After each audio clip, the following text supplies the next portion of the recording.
Warning, this episode contains explicit language. Lord Bentos is not a medical professional, or any kind of professional for that matter. Anything he says or does is for entertainment value only. Listener and viewer discretion is advised. I was recording with two mics on, and I guess you would have heard me with double the audio. But, hey, those aren't, no, those aren't toys. Don't play with those. All right. Okay, I got it out of me. And actually, I got it out of me in the first recording, which is even better because I was sounding super bummed, but I'm over it. It's fine. I mean, it is the 40 Winers. They are pretty freaking good this year. They were pretty good last year. You always expect, greatness from your team. And for whatever reason, our defense decided that they weren't going to do great. But it was that one kid, man. What's his name? Let me look him up. I tried to forget things, especially when they're not so good. Oh, man, I'm getting GIF replies now on X. There was a tweet. I responded to an NFL tweet. JETS, Jets, and I'm getting a couple of replies. Some GIFs on the performance of the New York Jets. But that's football, baby. You love it. You love to hate it. You hate to love it.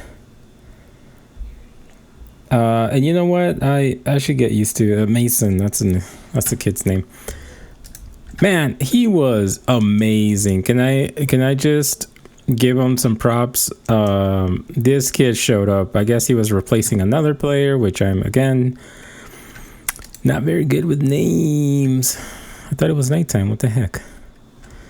Oh, I think I already slept. See, my mind's not straight right now. This kid showed up and just started running through our defense. Holy crap. I mean, if he's a backup or something, I would seriously consider making him a starter. And he replaced the one guy that got robbed and shot. I heard that bullet went through him in and out. Thankfully, it didn't get any vital organs or anything like that. And at this moment, it's just a matter of recovery. Like letting the wounds heal up. That's it. That's crazy. No surgery. I mean, that's pretty tough kid, tough guy. I think I'm just gonna decorate here. I don't know if I want to build anything. Tough, very tough. And his replacement, holy crap, Mason. Just destroying our defense, going through our best guys, making our best guys sit out tired. I mean, if he can do that with our defense, and I thought we had good defense, I think there's also some things we got to work on here with our D.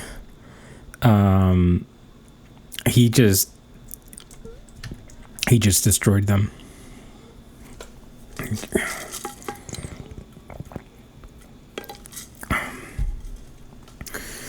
So I'm going to say the MVP for the night is the Mason kid from the 49ers. I would be very happy. I mean, I feel like a lot of good things are going to come out of this guy. And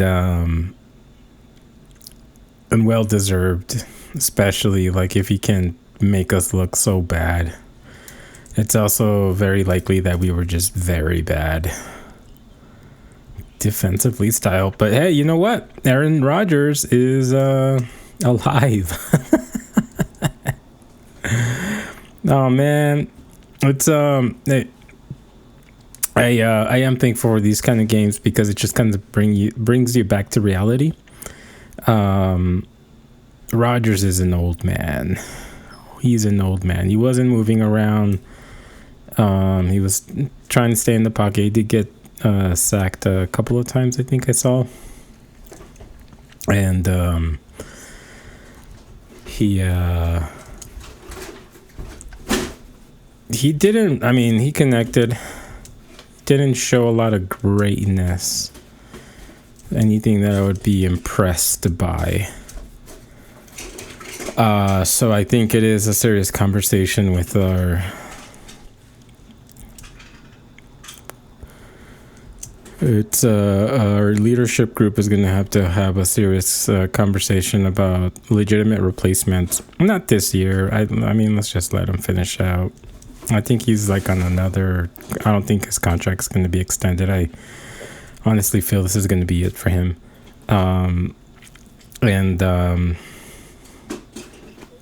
The only thing I hope for is that we can finally make the freaking playoffs, man. But if our defense continues to perform the way they did tonight, then there you go. It's back to where we started. Actually, I don't even know when we started like this. Has it been 10 years? 12 years? How many years has it been? When was... I think we have the longest streak with no playoffs or something like that.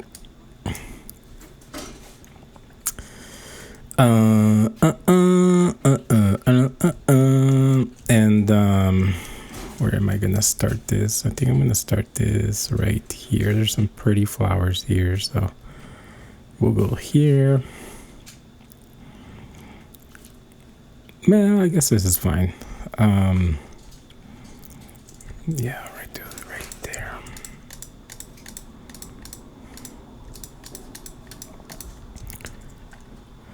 But I won't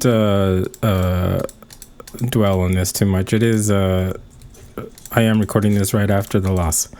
So I'm just trying to vent out all my feelings. Because like I said, maybe I said in the previous recording, I don't know if I said it here, the 49ers just look pretty darn good. Man, did you guys see that a fan between two 49er fans just constantly clowning on this poor guy? That definitely takes guts, you know. So shout out to that Jets fan out there just taking it in. I know he's used to it. I know he is. You can tell he's been there before. And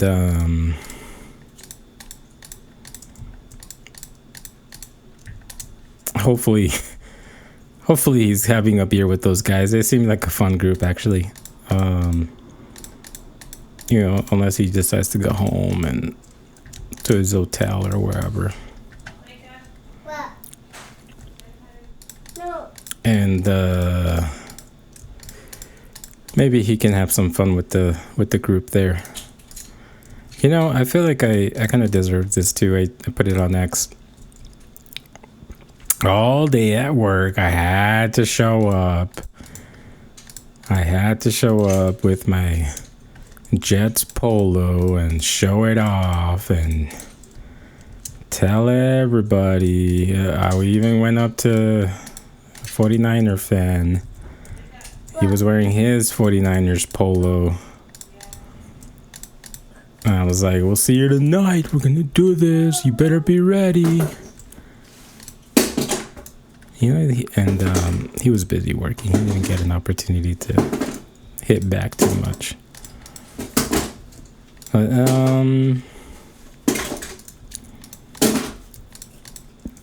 But honestly, it sounds like I was just talking to myself. The Jets better show up. The Jets better show up. And I think that's tall enough. That's good enough. That's good right there. And the Jets didn't show up. The Jets, you know, I was so hyped up.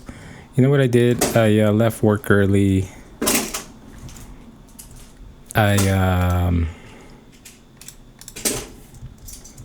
What else did I do? I had arrangements made so that my son could be picked up, because otherwise I would be late to watching the game. I picked up dinner, so none of us had to worry about cooking. I made sure the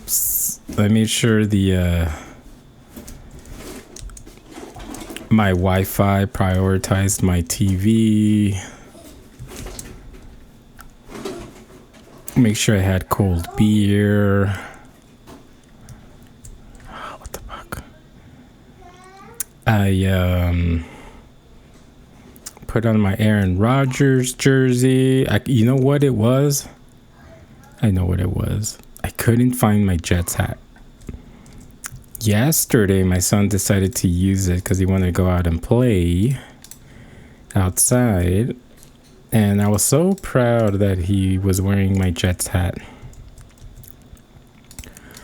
And today, when I tried to go and look for it and put it on, it was not there where my hats are. So who knows where he placed it, misplaced it. I'm sure I'll find it somewhere. But that's what it is. I wasn't wearing my Jets hat. And I knew it. And I try not to think about it, but that's what messed it up. That's what messed it up. Gotta have my Jets hat, man. I was out there celebrating the first quarter. I was celebrating, right? With my hair out, you know, and celebrating with, you know, my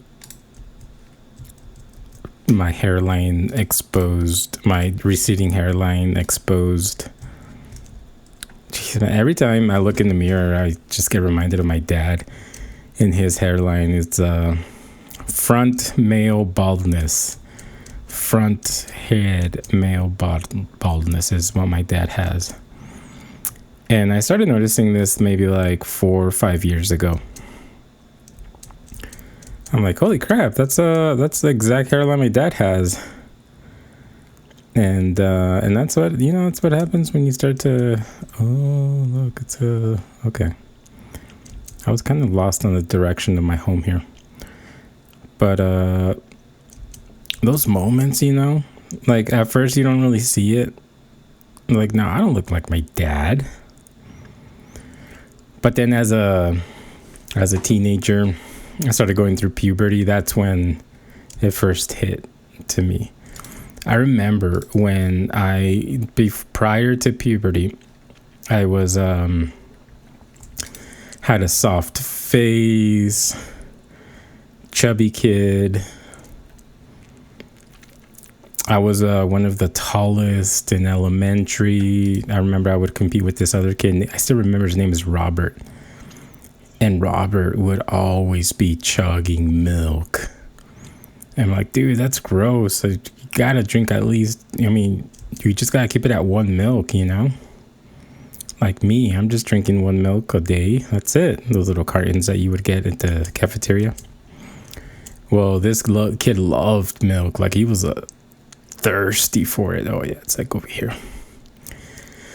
And he would go and chug. And then him and I were competing for tallest kid in the classroom. Well, I should have kept up with him because after a point, all the other guys started just passing me. And it was when I hit puberty where I realized, like, oh, I'm not growing that much anymore. What the heck? And then I hit 16. I went to visit my family in Mexico. I saw my grandma. And my grandma looks at me. It like didn't even take her a full minute to assess me. She's like, oh yeah, you're going to be just like your dad. My dad isn't a tall guy at all. He's like 5'7". I got to 5'8". And that's it. As I stopped growing at 16, and my grandma knew it right away. Another change was my face. I was saying it looked all soft and I had these chubby cheeks. I guess I still have some chubby cheeks. And I realized that something, I don't know if it was the bone structure, but something happened with my face where I started looking like mad. Because I always looked like I had like a smile, like happy, cheerful guy. And my face got restructured so that it looked like I was always upset or mad or something. I remember I was at church, just sitting at the bench outside, right outside the church. Who was it? Some girl, probably. No, I was a guy. It's like, why are you mad? I'm like, what? What do you mean, why am I mad? Yeah, you look mad. I'm like, bro, I'm just sitting out here at the bench. Like, there's nothing wrong.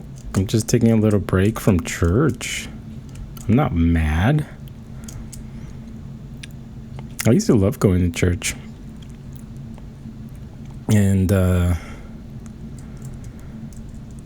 but someone called it out and they were like, you look mad.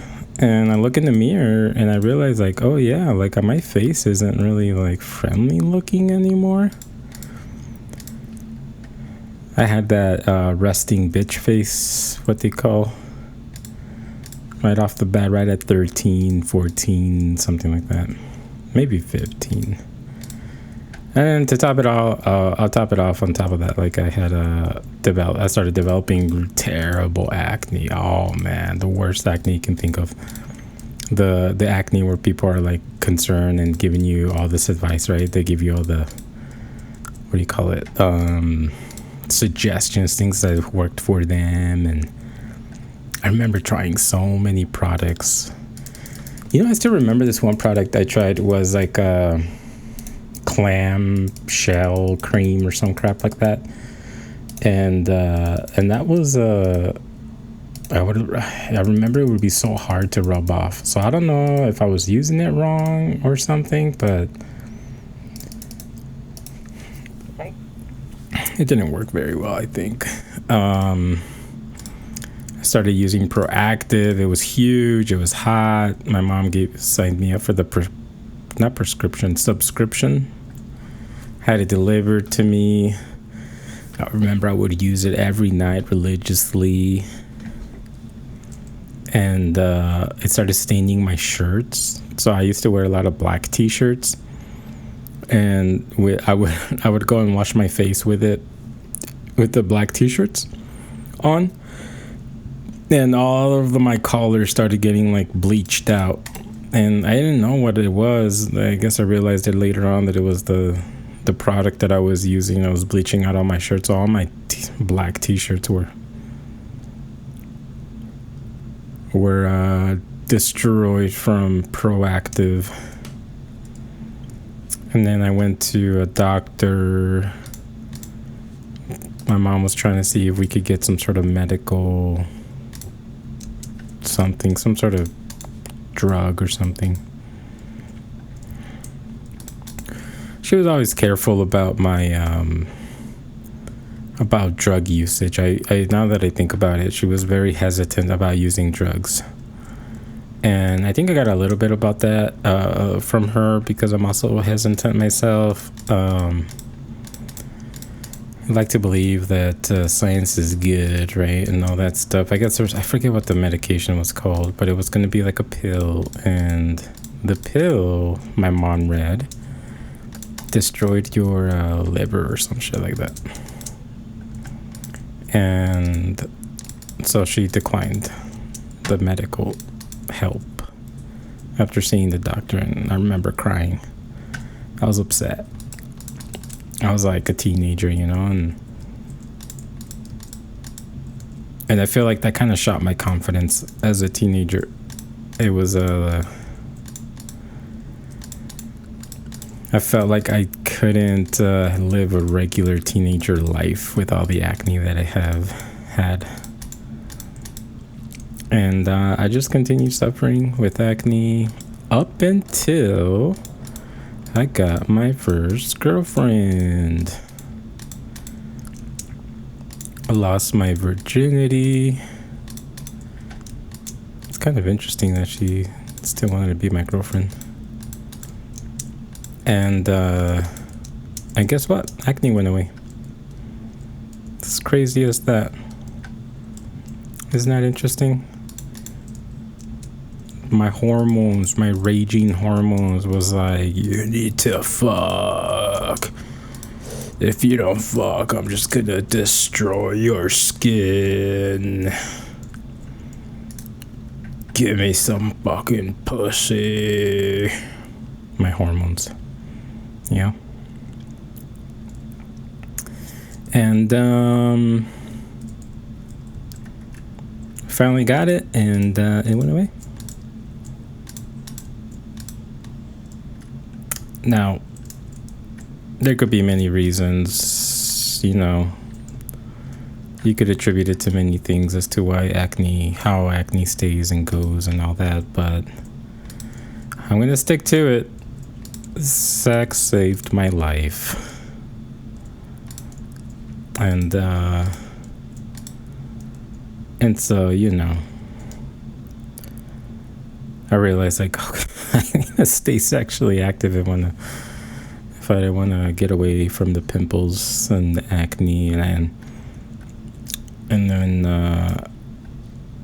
I ended up getting terrible scars on my face, my neck, my chest, my back. And I was pretty ashamed. I wouldn't go into pools and stuff like that. I'd keep my shirt on. Now I don't care. I still got the scars and all that, but I don't care now. I take off my shirt. I don't care. I think the thing that I should be more ashamed of now is my titties, my gut. But you do reach this age, and I don't know if this is the same for everyone, but you do reach this moment where you're like, why am I caring about what other people see in me, like how I'm perceived physically, my appearance and all that? As long as I'm comfortable in my body and I don't let it get to me, then why not, Benny? Lord Bentos. Why suffer? No need to suffer because of what others might think about you. I figured everyone is going to have some sort of physical flaw, and everyone is self-conscious about the way they look and stuff like that. And if there was anything positive about going through that, was that I appreciated bodies more after that. And not like in the sense of, oh man, that person's so hot, they look so good, you know, they can wear the heck out of the jeans or something. It was in the sense of that person is beautiful no matter what, and I hope they know it. Like I don't know. I don't think I was any sort of particular way. I guess you grow up, right, with the music videos or rap music videos, and you see all the girls like shaking it and stuff like that, and it's natural to be attracted to that if you're a heterosexual person. And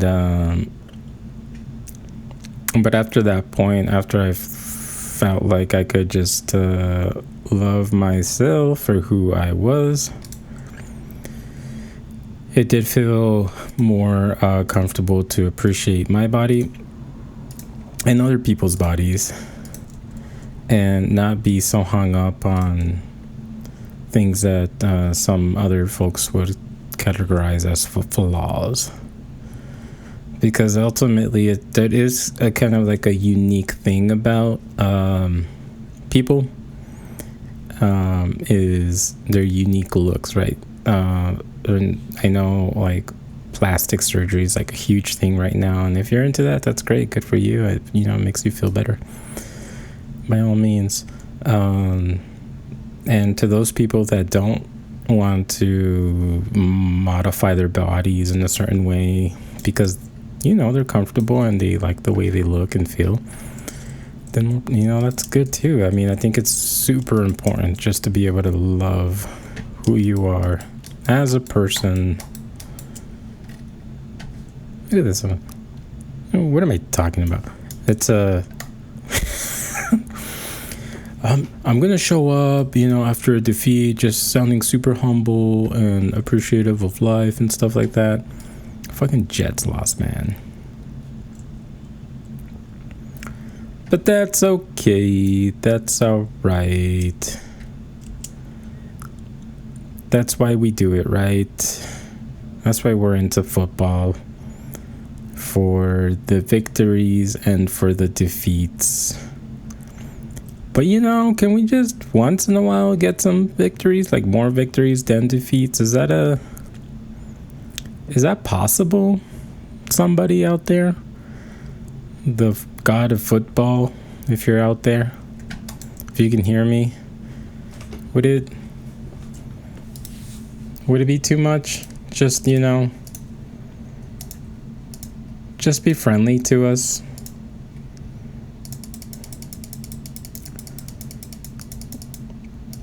That's it, just friendliness,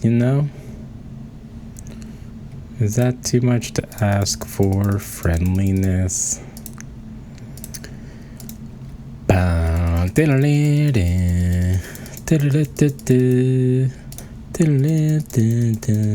The final countdown. Final countdown of what? This organization's probably gonna live forever. I don't see the Jets ever going away.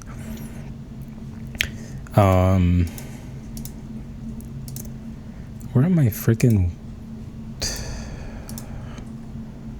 How come I can't see any? Do I need to make? Let's try. I don't know if I need to make a special kind of stick, but we'll find out. I thought I made enough sticks, but yeah, they're coming out the same color. Okay.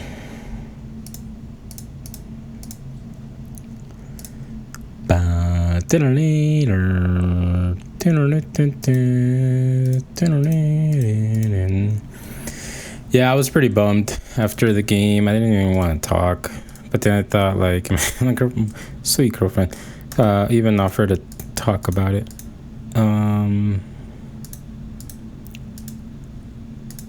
But now I'm talking about it to myself. I was just saying last episode that it's important to have someone to talk to things about stuff like that. And what the fuck? How come I can't make any fences? What am I missing? Can anyone help out? But there it is. There was an example where you felt too much shame to say anything, and I stayed quiet. And I don't even want to show up my face at work, especially with those people that I was talking shit with. That's fine. It's just...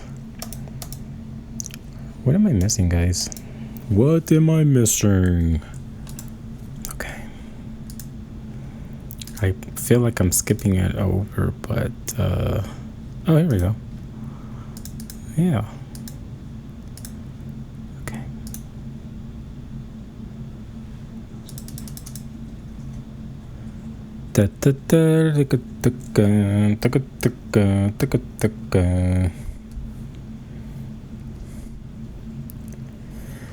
And yeah, I just wanted to vent, honestly. No real purpose for this, just some self-therapy, some therapy.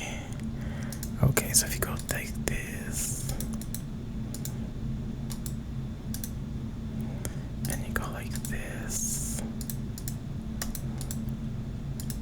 and then you go like this, and then like that, and then you get some of these blocks, like so.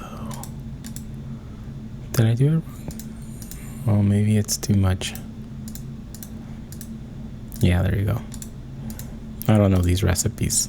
I think that's what they're called, recipes. Oh no, I'm making fences. I don't want fences. I wanted... Oh, I did it the opposite way. Oh. Okay, whatever. Dun, dun, dun, dun, dun. All right, so next week we face the Tennessee Titans, and considering that Derrick Henry isn't with the Titans anymore, I'm gonna feel a little bit better because that guy is a beast. All right, it ran out. So are we gonna win next week? You know, I was feeling pretty confident that we were going to win this week, and that confidence is shot up. So who knows if how we're gonna do next week. But you know what? Yeah, we're gonna win it. We're gonna fucking destroy them. They're gonna be like, week one who? Week one what? Week one roach? And we'll be back, baby. We'll be back. Better than ever. Hey, you know what? Lazard was disappointing at first. I was like, why the hell did we keep this guy? And he showed up for the rest of the game. That was kind of cool. Made 2 touchdowns. And I'm sure that's pretty good. You know, it's funny, at the beginning of the game, I was like, what are you guys doing? Like, do we need a wide receiver? You know, I'm thinking, like, all the bad things about Lazard. And now he gets to, with his teammates, you know, on the plane, like, what the fuck were you guys, man? I did all the work out there. Breece Hall had some pretty good game too. Just a few guys. Defense though, man, where the fuck were you guys? Where was the defense?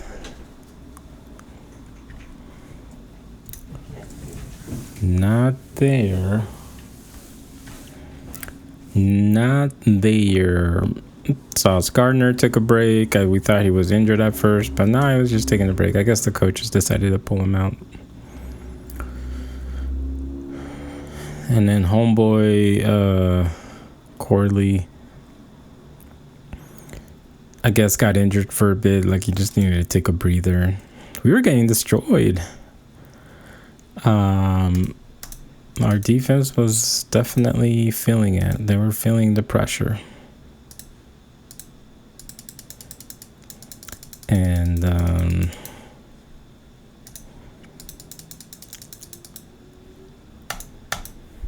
that guy though, again, I already forgot his name.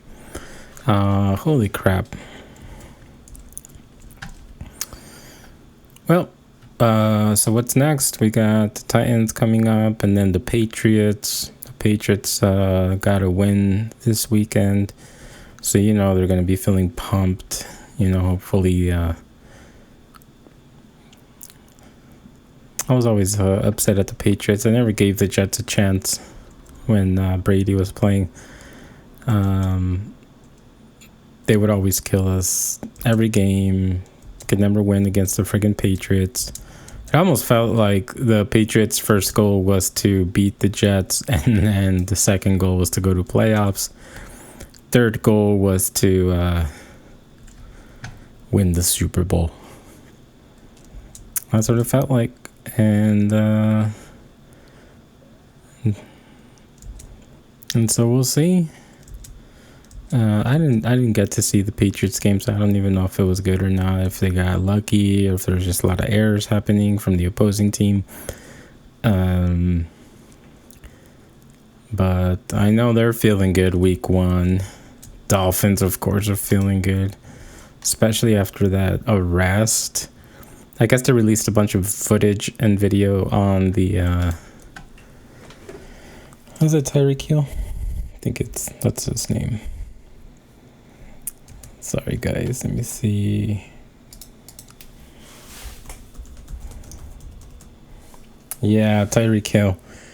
And Dolphins just put out a statement about how they disagreed with how law enforcement handled the situation, or a little excessive force and stuff like that.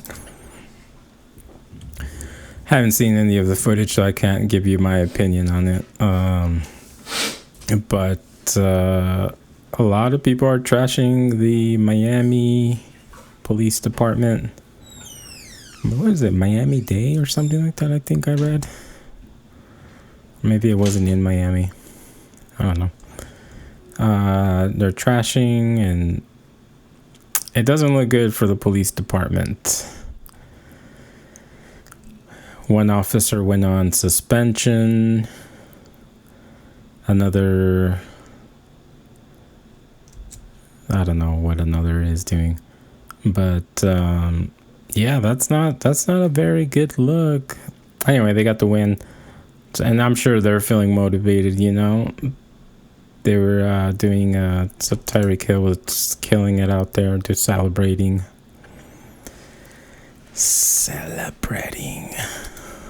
How was this? I think it's like this, like this, like that. No, oh yeah, I did it right.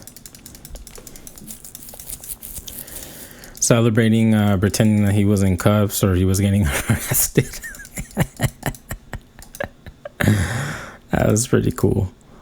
Well, it was pretty dope. You gotta have some fun with it. But yeah, NFL not happy with the way things went down, right? NFL players are always a target of something, you know, and they love to make bad guys out of NFL players. But this time, the NFL has an opportunity to make bad guys out of the police department. Yeah, I don't know what was going through those men's heads, the guys' heads, policemen's heads. Again, I haven't seen the videos or anything like that, so I'm just kind of going with the crowd, with what the crowd is saying. But yeah, I've never been a fan of the police myself either. They tend to give the, what do you call it, benefit of the doubt to everyone but the fellas. Is that it's a decent bridge. It's okay. And it's not fun dealing with the police, especially when they automatically think like you're the guy who fucked up, right? You know who I've had worse encounters with though? The Border Patrol. Jeez, man, these guys think you're always carrying drugs. They're like hounding you, like, do you smoke weed? Did you have weed in the car? Do you have a friend that smokes weed? Come on, tell me, man. Someone smokes weed. The dog can sniff it. Like, what the fuck, man? Like, why are you so hung up on weed? They're just trying to get a bust, you know? You know, what if I did have weed? What, is a joint gonna freak you out? Like, come on, dudes. You're focusing on the wrong guy. But, you know, they gotta make themselves feel good. But, yeah, man, Border Patrols, come on, guys. Just because I look Mexican. Oh, plus I am Mexican.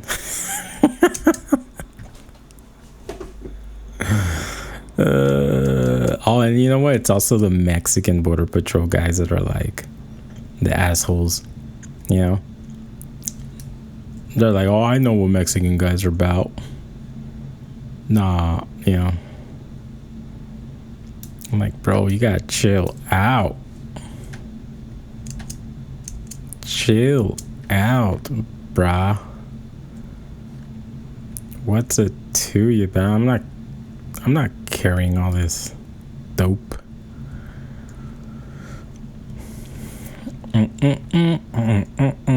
Just landscaping away. I decided to make a bridge because I'm gonna be checking out that world, and I need just an easy route. That biome.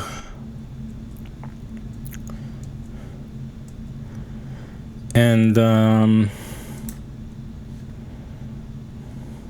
so pretty here. Yeah, I think the reason I like I love Minecraft. I love it. So I mean, when it first came out, I was just like, I need to play that because I can design worlds. I can go live in this imaginary place and pretend everything is perfect. It's a really good game to just gotta get out of the funk from losing to the 40 whiners. Fuck those guys. As a kid, I was always exposed to them, the cowgirls. Those were the two main teams that everyone in elementary school liked. I don't know, I never understood it. One kid liked the Dolphins, and I don't know what other teams people were into at that time. All right, I made my bridge. Cool.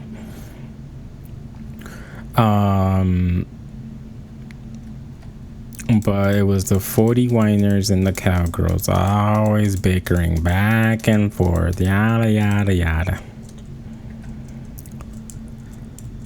And it drove me nuts, man. Like, you guys are lame. I was new to America. I was like in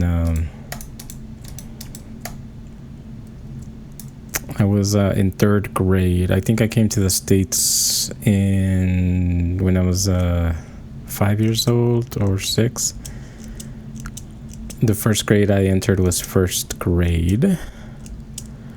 And I remember we got enrolled in this school, and it was like a shock compared to Mexico schools, right? Mexico schools, like, they don't have anything going on. Honestly, the best thing about Mexican schools is the camaraderie, the friendships, the people, the fact that we were all poor as shit. Do I have anything here? That was Mexican school, right? When you don't have anything, you appreciate what you have. And came over here and totally did not feel like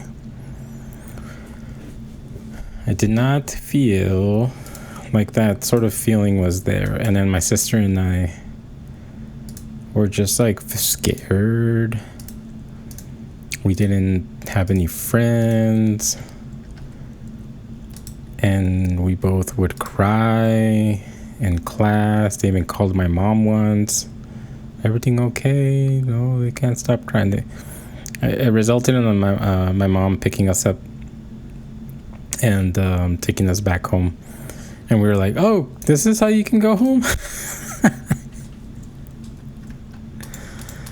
So we did it again the next day, and we didn't get out of it so easily. I remember a kid, we started crying, and the kid was like, oh, here we go again. And I was like, oh, okay, all right. Maybe I'm overdoing it. You gotta man up, Benny, man up. This is elementary school in the United States. This is America. Man up.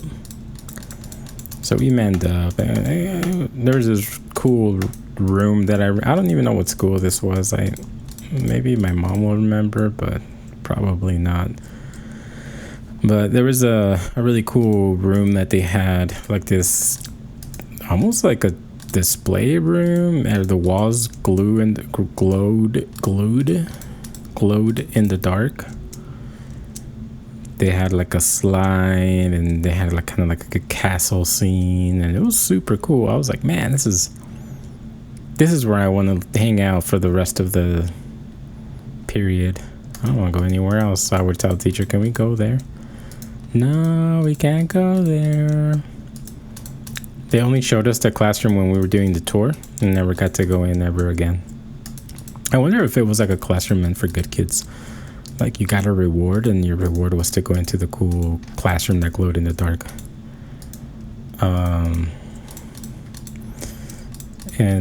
We didn't last long. Maybe like I don't know, like a month or two.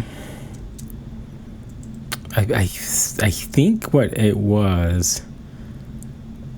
Darn, man, this is gonna be hard to. I mean, I was in first grade, kindergarten maybe.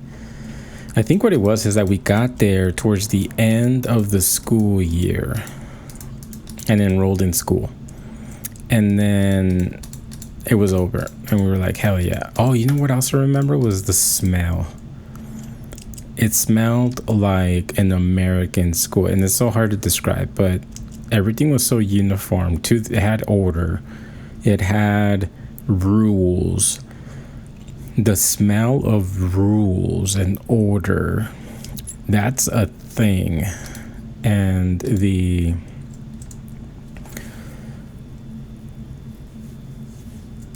smell, like we would go into the cafeteria and they had these perfect chairs, like tables connected with chairs, and these flashy colors and stuff like that, plastics. Like they ordered everything to look the same, you know? In Mexico, you don't have that. Everything looks different. You have, good luck if you even have tables. We would honestly just go outside and eat our lunch, just, at the bench or stuff, whatever, playground. And this school, everything had order, and it was a like if someone designed every little detail of the school, and that for some reason scared me. I was terrified. The fact that someone's gonna spend time to think about every little design, the experience of a kid, that was terrifying for me. I don't know if I never asked my sister. I should ask her if she remembers any of that. But it was like, geez, man, like, why do people live like this, And the smell of the cafeteria, the food, the tables, it felt like, I have a strong feeling that school was just built. So everything had like a fresh paint smell, probably, fresh plastic smell, fresh everything, And like I said, we didn't last long. Maybe it was less than a month. I don't know. Time flew by there. And we started a new school. New school was at a Indian reservation.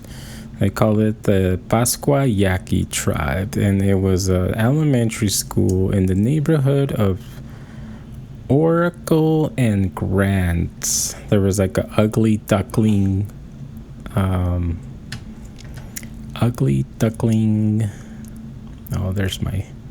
that's where I can connect, huh? Ugly Duckling dealership at one corner. The other corner was empty. And then there was a Circle K at the corner there, which got redone. There was a Jack in the Box, and that Jack in the Box is still there. There was like a Roses and More boutique or something like that. And that school felt more like home. Why, Benny? Why did that school felt more like home? Because that school was ghetto as shit. I realized that I was going to like this I felt like a high class elementary school or something. I don't know. But the fact that I now started going to an elementary school where it was just full of native kids, felt more like, okay, this is right up my alley right here. I feel good. I feel comfortable. I'm with my people, not knowing if I was native or not, right? But I think I'm say my grandmother is half Yaqui, so I think that's how we ended up in that area, because of her sisters, which was my mom's aunt, lived there, and so that part of the family took us in, and I remember that being chaotic because, I guess the family is like half Mexican, half native type of thing, but they don't hold back. They just talk as a lot of screaming and yelling. I remember my aunt would yell and I'd get terrified, and she'd make me cry so many times. But she kind of hardened to me, and then my mom would take after her, and she would start yelling, and you kind of got used to all the yelling and stuff like that, which when you step back and reflect on that kind of thing, you realize like, oh, maybe that's where some of my childhood trauma comes from. Who knows?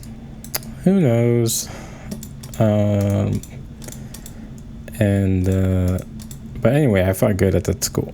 And so I started the school, and I remember starting ESL class with Miss Romero. Oh man, Miss Romero, Mexican woman.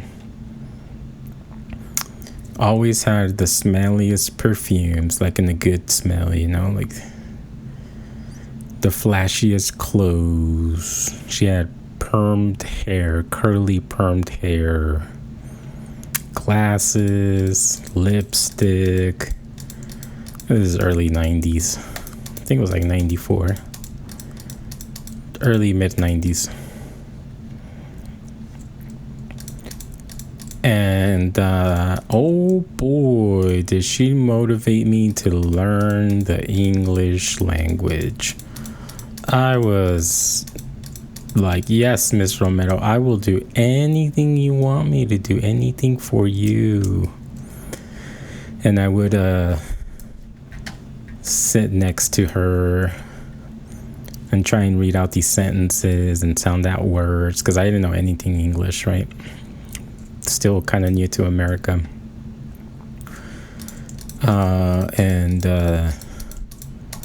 Miss Romero. I wonder how she's doing, by the way. I remember her so vividly.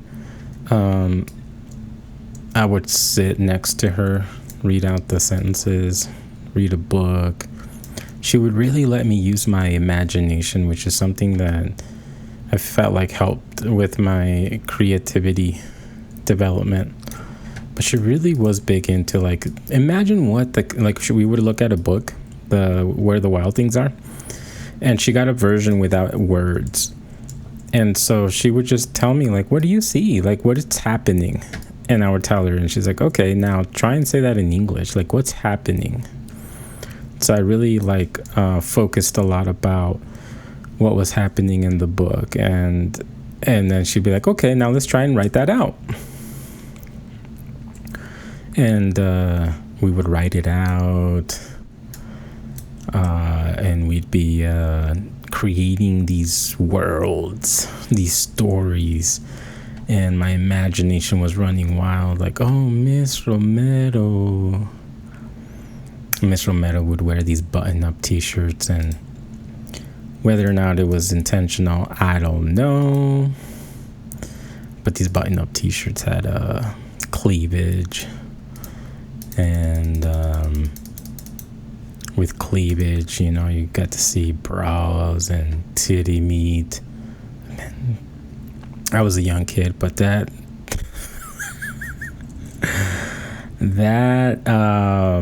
kind of confirmed that, oh yeah, this is what I want. I want Miss Romero. Beautiful woman. Helped me learn the English language. Helped me appreciate the women's bodies. Miss Romero.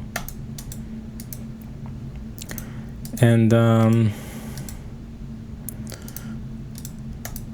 then eventually I got bummed because I got so good at talking English, writing English.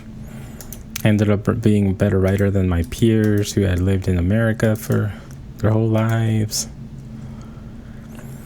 And ended up excelling in the English class. I wasn't so good with math. I'm still not good with math. But I kind of had like this desire to learn, get better. Because I felt like I was always playing catch up. And that kind of helped me in my elementary schoolness. And it was okay. It wasn't, what time is it? How long have I been talking? 56. Okay. It was okay. It was fun. I got student of the year. And we ended up moving to the south side after finishing. I became like a elementary, middle school. Oh, well, anyway, why was I talking about all of this? In third grade, there was, the kids are talking about football, right? Bringing it back to football. And everyone's a Cowboys, 49ers fan, and one kid was like, Benny, who's your football team? What team do you like? I'm like, I don't have a football team. I don't know. I'm still new here, guys. There's only so long that you can use that card, the new card, But I think I would have been in my second year there by now, or something like that. And they're like, okay, well, what do you like? What are you into? And I'm like, I don't know. But I don't know what I'm into yet. I feel like everything's so new. What's your favorite color, Benny? I mean, Lord Bentos. Yeah, they called me Lord Bentos back then, too. And I was like, green. Green's my favorite color. It's like, oh, okay, well, let's see what teams are green. And they're like, oh, I know, the New York Jets. They're green. I'm like, perfect. That's who I'll pick. That's my football team, the New York Jets. And then 5-10 minutes go by. And this other kid is like, oh, Benny, I just remembered there's the Green Bay Packers. The Green Bay Packers. And I'm like, oh, man, there's a team called the Green Bay Packers. Too late. I already picked the Jets. And that's how I stuck with the New York Jets. Ain't going back. That's my team. It's been my team for 10 minutes. I can't turn my back on them now. And that's been my history with the Jets. Sometimes I wonder, what if I did pick the Green Bay Packers? What would my life be, That Aaron Rodgers. Now we got Aaron Rodgers, but it's senior Aaron Rodgers. And, oh man, is that going to try and kill me? No, it's not. And anyway, as long as I've been alive, I haven't seen much greatness from the New York Jets. I guess there was a season. Over 10 years ago, we had the butt fumble dude taking us to the playoffs. And that was fun, but it wasn't a Super Bowl win. It wasn't a Super Bowl win. So, will the Jets win the Super Bowl in my lifetime? Is a great question. And I can only hope. That's what keeps people moving, is hope. Barack Obama, hope. When you have hope, you can kind of do anything. But tonight, my hope is not there. But you know what? It's just one win for the 49ers. One loss for the New York Jets. That's it. It's just barely week 1, guys. You know what that also means? That we only have 17 weeks of regular football season now.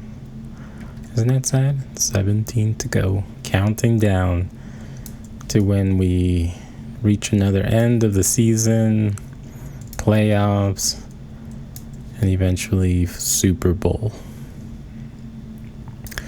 One of the greatest blessings of this sport is that Super Bowl lands near my birthday, January.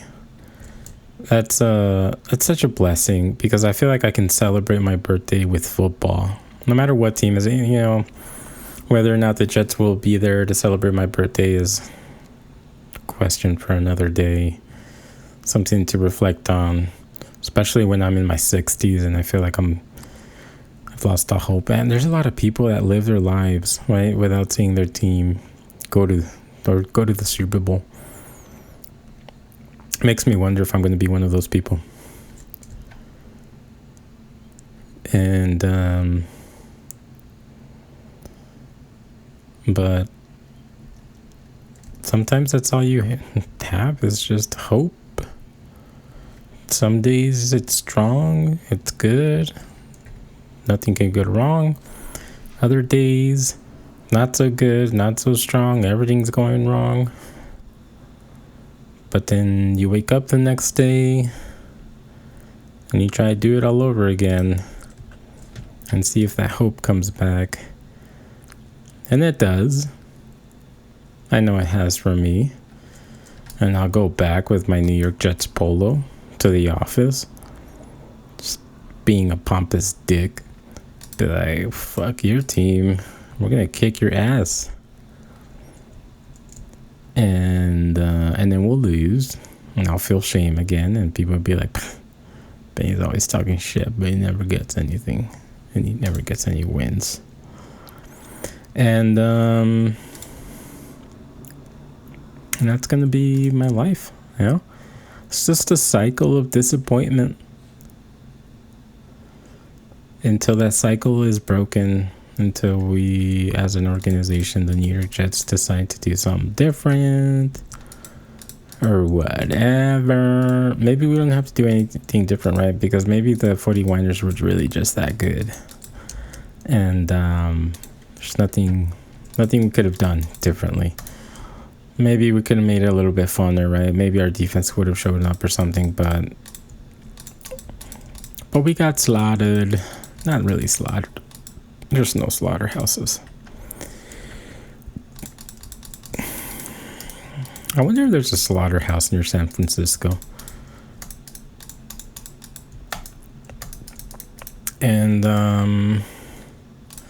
that's where we're at. All right. Well, I just wanted to say hello after a loss and talk about football and my history as a New York Jet. Hashtag Jet Up. They're gonna be like, Benny, can you just hashtag shut up? I mean, Lord Bentos, can you just hashtag shut up? Can you hashtag buck up? Because that's what your team does. They just hashtag fuck up.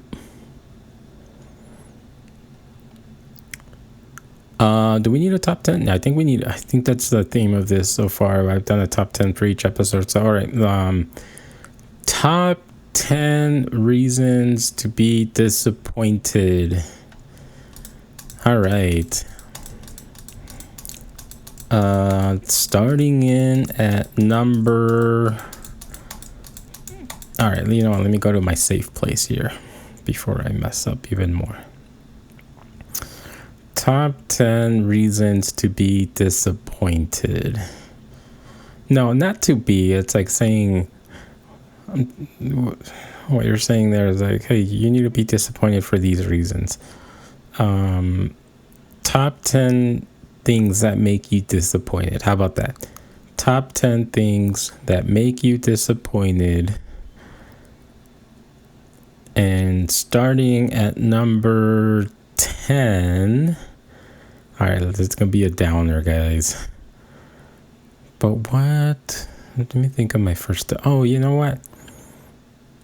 I remember feeling disappointed when the girl at church did not like me back. How old was I?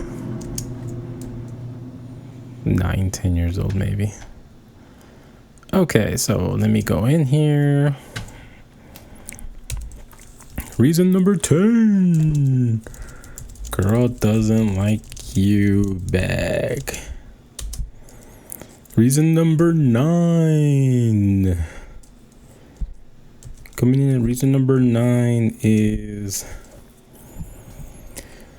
Oh, you know what made me just really disappointed once when I was a kid was there was this at church. Yeah. If I find a common thing here with church and disappointment, this is going to be really bad. Or really good, right? For those trying to avoid church. There was a pastor or speaker from, I don't know what it was, asking like, what do you want to do when you grow up, you know, and what do you want to achieve or accomplish, or what do you want to be, whatever, right? All these kids are going up. A ton of them are saying they want to be an engineer. I'm sure you've seen those videos on TikTok already where the kids go up on the microphone to say what they want to do or things like that. Well, it was just like that. And so these kids are saying, I want to be an engineer, I want to be a pastor, I want to be a policeman. And all these people are like, wow, yeah, applauding and stuff like that. And then I knew what I wanted to do. And that was to own the entire Lego collection. I told my mom that right before going up. She's like, what are you going to say? And I'm like, oh, I want to own the entire Lego collection. And she's like, what? You can't do that. You can't own the... Are you crazy? Like... Bam, shutting me down. My mom not letting me dream and hope. Have Barack Obama hope. She's like, you can't do that. And that bummed me. I got so disappointed. I was bummed out. I'm like, what? What do you mean I can't own the entire Lego collection?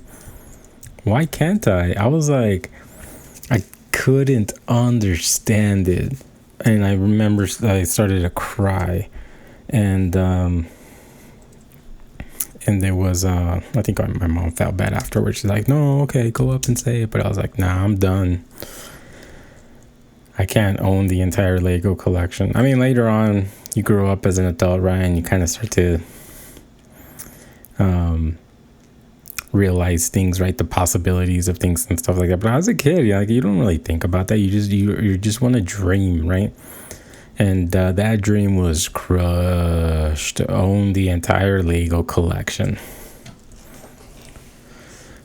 Coming in at number 8, disappointments. What makes you disappointed? These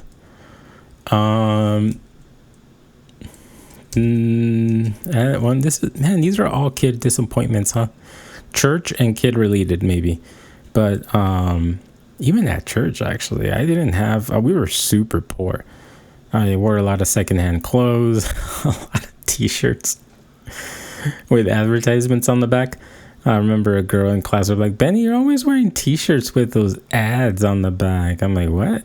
I didn't even think about it. And I realized like, oh shit, you're right. And then come to find out, like, it was just a lot of clothes that was donated and stuff like that. So 8, not having the best clothes at school or church. Man, what a disappointment that was. I always wanted to wear the new shoes and stuff like that, but Nope, not young Benny. You know what? That's not a disappointment really for me now, because I still don't. If anything, it taught me just that clothing and tangible things like that aren't really important to be happy. But that made me disappointed that I didn't have the best clothes and stuff like that. Oh, and I had a friend that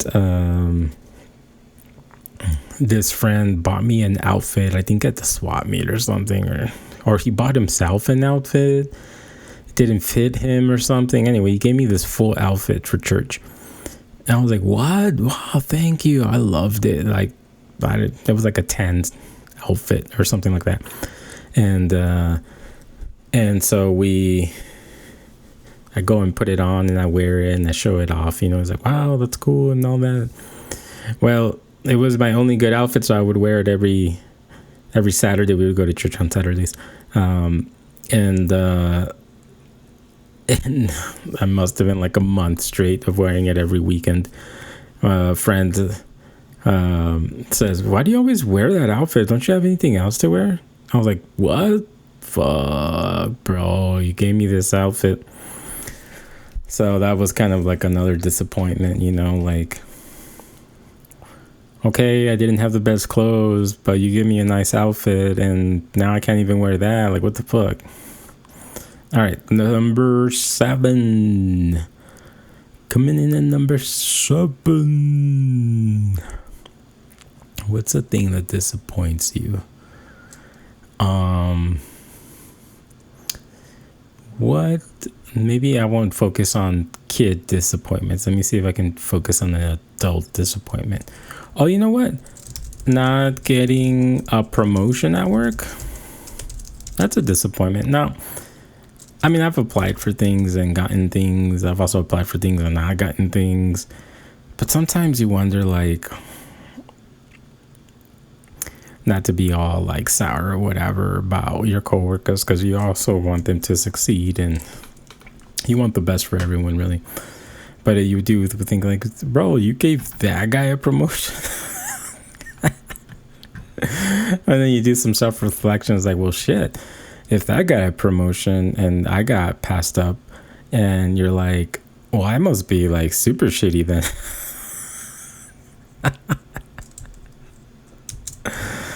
And you're like, okay, all right, fine, whatever. But that can be disappointing. Now, thankfully, those disappointments are short-lived. I feel like as long as you have a good job and a good boss and all of that stuff, those things kind of go out the window real quick. So you don't really dwell on those things. But it is something that can disappoint people. Coming in at number 6, disappointments.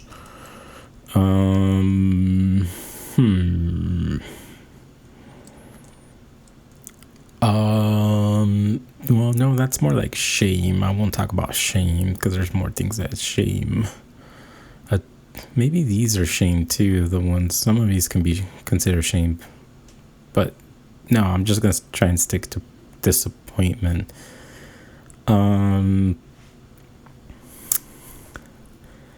What is a good disappointment? Oh, you know what? I was disappointed over the last year when I finally realized that dairy and gluten destroy my body. Holy crap, I decided to drop dairy and gluten from my diet at the beginning of the year, and I stuck with it pretty good. I realized that the reason I was having the shittiest shits, the reason I was feeling like mentally off was, well, the shittiest shits was related to the dairy. And then the reason I was always foggy headed and brain dead and all that crap was because of the gluten. I would eat a lot of bread in the middle of the day and then just feel like I would crash and not be able to think straight and all that. And I dropped it from my diet. And I'll still eat it here and there. It's not as heavy as I used to be. But I feel so much better. My shits are so much better. Although this past weekend, I did eat like half a jar of queso with chips, the Tostitos queso. And oh man, I had the worst diarrhea. It was terrible. So I would, if I were you guys, I would go. Again, I'm not a doctor, right? I think that's what I'm gonna put at the beginning of this episode. Oh, by the way, did you guys hear the new intro? Did you guys like it? I worked really hard on it, guys. The dairy just fucks you up. Gluten fucks you up.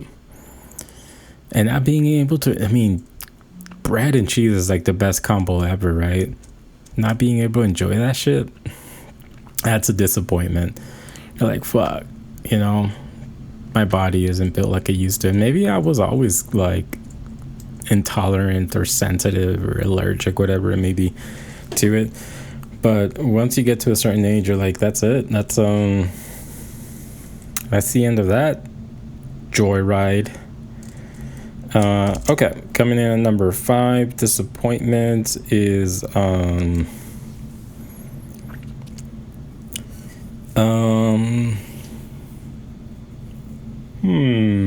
what's a good disappointment? What's a good disappointment? Disappoint.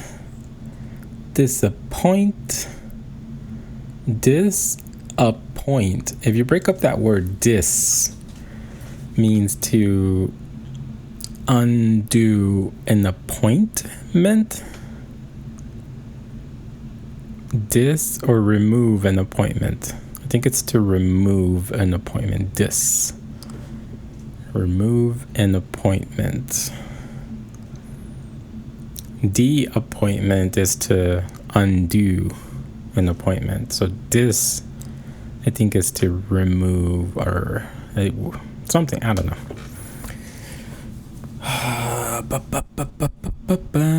Oh, you know what it is?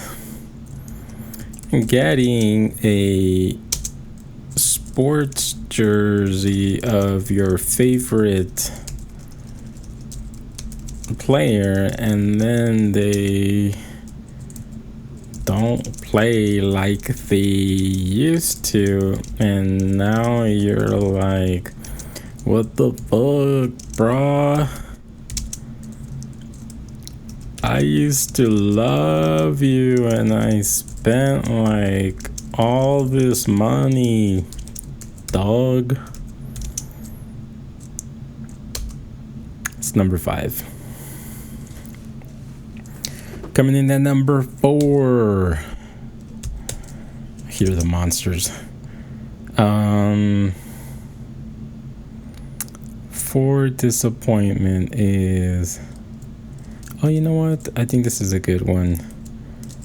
Best friend or bro or close friend or even close family member. No one specific. Not being there when you need them the most. That can be shitty. I probably have been one of those shitty people too. So like I said, no one specific. It's just shitty. Coming in at number 3. Disappointments.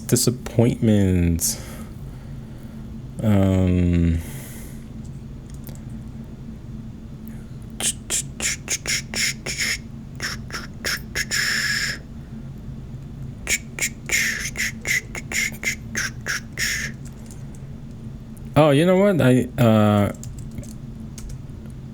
Fun or close or friendly or awesome co-workers leaving your department or company.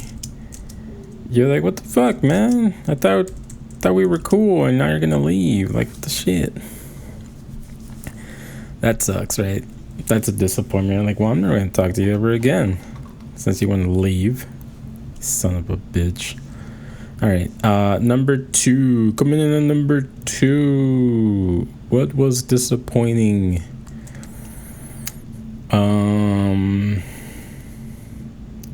Oh, you know what was disappointing? Speaking of, Legoland. What the fuck, man? You hear about this awesome world. Well, I also went as an adult. I never went as a kid. Think about this awesome world. You're like, I want to go to Legoland. I want to get on a ride made out of Legos, or drive a car made out of Legos, or something like that. And nope, it's boring. It's lame. And it did make me feel like, okay, I need to rethink this whole Legoland thing.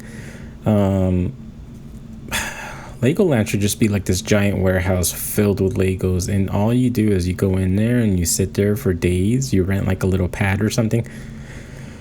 You sit there for days with all the Legos that are ever been built, and you just build whatever you want to build, right? You don't keep it. Maybe you can pay to keep it afterwards. I don't know. But you just sit there and build Legos. Build something, design something all day, without instructions, whatever, right? But you have food, drinks. You know what? They even have smoke rooms. You can have cigars, whiskey. Just really let your imagination run wild. Coming in at number 1 is the New York Jets. Being the New York Jets. Jets.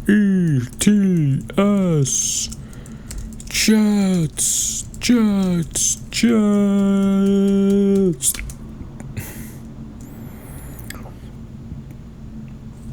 I still love those guys. It's not over. It's fine. I will always be a Jets fan through the thick and the thin.